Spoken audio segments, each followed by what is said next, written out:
जय श्री कृष्ण। दोस्तों, अध्याय 2 सांख्य योग। जब भ्रम टूटे और ज्ञान जागे, यह अध्याय हमें याद दिलाता है जब मन डगमगाए, जब रास्ता धुंधला लगे, जब भीतर का युद्ध बड़ा हो जाए, तब ज्ञान, कर्म और आत्मा की शाश्वत पहचान ही हमारी दिशा बनती है। श्रीमद्भगवद गीता का अध्याय 2 सांख्य योग, ज्ञान का योग, पूरी गीता का सार माना जाता है। यह अध्याय गीता के सबसे महत्वपूर्ण और गहन अध्यायों में से एक है। जब अर्जुन युद्ध से विचलित होकर अपने हथियार नीचे रख देता है और कहता है कि वह युद्ध नहीं करेगा, तब श्री कृष्ण पहली बार गुरु के रूप में बोलना शुरू करते हैं। इस अध्याय में श्री कृष्ण आत्मा कभी नहीं मरती का ज्ञान देते हैं, कर्मयोग की महत्ता बताते हैं और अर्जुन को यह समझाते हैं कि कर्म करते समय फल की चिंता न करें। आध्यात्मिक और व्यावहारिक विश्लेषण। 1. आत्मा अजर अमर है। श्लोक 11 से 30। श्री कृष्ण बताते हैं कि जिस शरीर के लिए अर्जुन दुखी है वह नाशवान है। न आत्मा जन्म लेती है न मरती है, वह शाश्वत अजर अमर है। यह हमें सिखाता है कि दुख का मूल शरीर से जुड़ी ममता है, आत्मा से नहीं। तो कर्तव्य का पालन और निष्काम कर्म। श्लोक 31 से 53 तक कृष्ण अर्जुन से कहते हैं कि युद्ध उसका धर्म, कर्तव्य है। जीवन में जब हम अपने कर्तव्य से भागते हैं तो हम अपने आत्मबल को खो देते हैं और कर्म करते समय फल की चिंता न करना ही कर्मयोग है। कर्म करो, फल की चिंता मत करो। 3. स्थिर बुद्धि योगी। श्लोक 55 से 72 तक। अंत में श्री कृष्ण स्थित प्रज्ञ व्यक्ति का वर्णन करते हैं जो सुख दुख, हानि लाभ में एक समान रहता है, जो इंद्रियों पर नियंत्रण रखता है और ज्ञान की स्थिति में स्थिर रहता है। मुख्य श्लोक। कर्मण्येवाधिकारस्ते मा फलेषु कदाचन मा कर्म फल हेतुर्भूर्माते संगोस्त्व कर्मणि। अर्थ, तेरा अधिकार केवल कर्म करने में है, फल में नहीं। इसीलिए कर्म को ही अपना धर्म समझो और फल की अपेक्षा से बंधो मत। दयी निष्कर्ष। सांख्य योग अध्याय हमें जीवन की सबसे बड़ी शिक्षा देता है। आत्मा की पहचान, कर्म की निष्ठा और भावनाओं से ऊपर उठकर विवेक के साथ निर्णय लेना। यह अध्याय गीता के दर्शन और जीवन के विज्ञान का आधार है। कर्तव्य, कर्म और शांति का मार्ग। एक आधुनिक कहानी, कर्म और विश्वास। एक नई शुरुआत स्थान, दिल्ली। मुख्य पात्र नैना वर्मा 33 वर्षीय एक महिला एंटरप्रेन्योर है। दीप्ति नैना की छोटी बहन एक काउंसलर है और विनय मल्होत्रा नैना का पूर्व बिजनेस पार्टनर है। नैना ने 5 साल की मेहनत से एक स्टार्टअप खड़ा किया था, एक महिला स्वास्थ्य ऐप जिसे निवेश भी मिल चुका था। लेकिन जैसे ही कंपनी ऊंचाई पर पहुंची, उसके पार्टनर विनय ने उसे धोखा दे दिया और नैना को कंपनी से बाहर निकाल दिया गया।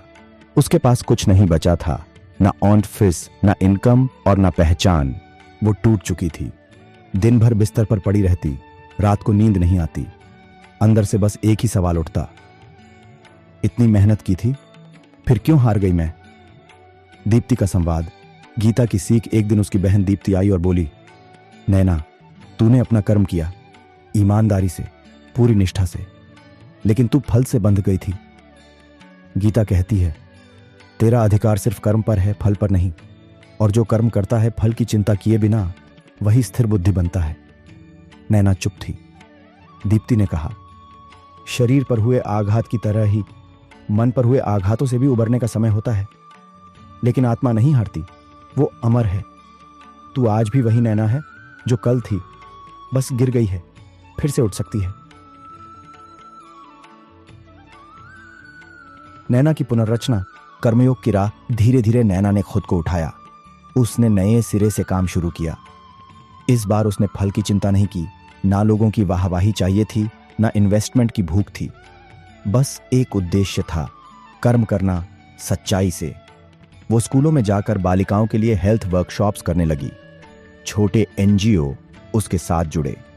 धीरे धीरे नैना का नाम फिर बनने लगा, लेकिन अब उसे कोई अपेक्षा नहीं थी, कोई अहंकार नहीं था।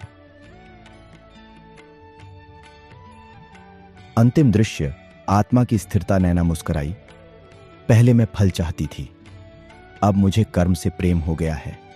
अब जो भी खोता है दुख नहीं देता, क्योंकि अब जान गई हूं आत्मा कभी हारती नहीं। गीता की सीख इस कहानी में, कर्म करो, फल की चिंता मत करो। नैना ने अपने काम को पुनः बिना अपेक्षा के शुरू किया। आत्मा अमर है। उसने अपने आत्मबल को पहचान कर फिर से खड़ा होना चुना। स्थित प्रज्ञता। अब वह न सफलता में डोलती है न असफलता में टूटती है। अंतिम भाव। जब अर्जुन की आंखों से मोह का पर्दा थोड़ा हटता है, तब वह श्री कृष्ण की बातों में जीवन का सार महसूस करने लगता है। आत्मा की अमरता, कर्तव्य की पुकार और निष्काम कर्म की गूंज उसके हृदय को छू जाती है। अब वह थोड़ा संभलता है, लेकिन सवाल अब भी हैं, और इन्हीं सवालों का उत्तर मिलेगा अगले अध्याय में, कर्मयोग में, जहां श्री कृष्ण समझाएंगे कि केवल ज्ञान ही नहीं, कर्म भी उतना ही जरूरी है, क्योंकि बिना कर्म के केवल ज्ञान से मुक्ति नहीं मिलती। श्रीमद् भगवद गीता का यह दूसरा अध्याय, सांख्य योग, हमें सिखाता है कि जब जीवन का युद्ध सामने हो तो सबसे पहले जरूरत होती है स्वयं को पहचानने की। मैं कौन हूं? जब इसका उत्तर मिल जाता है कि मैं केवल यह शरीर नहीं, एक अजर अमर आत्मा हूं, तब भय, मोह और भ्रम की जंजीरें टूटने लगती हैं। लेकिन केवल आत्मज्ञान पर्याप्त नहीं है। जीवन आगे बढ़ता है कर्म से, कर्तव्य से। और अब समय है तीसरे अध्याय की ओर बढ़ने का, कर्म योग, जहां श्री कृष्ण हमें बताएंगे सच्चा योग वह है जहां कर्म पूजा बन जाए बिना किसी फल की अपेक्षा के। अगले एपिसोड में, क्यों केवल ध्यान, साधना या त्याग ही नहीं, बल्कि सच्चा कर्म ही मुक्ति का मार्ग है। देखिए अध्याय 3, कर्मयोग, केवल कथा कहानी चैनल पर। अगर आपको यह यात्रा पसंद आई हो तो कृपया लाइक करें, कमेंट करें और सब्सक्राइब जरूर करें। जय श्री कृष्ण।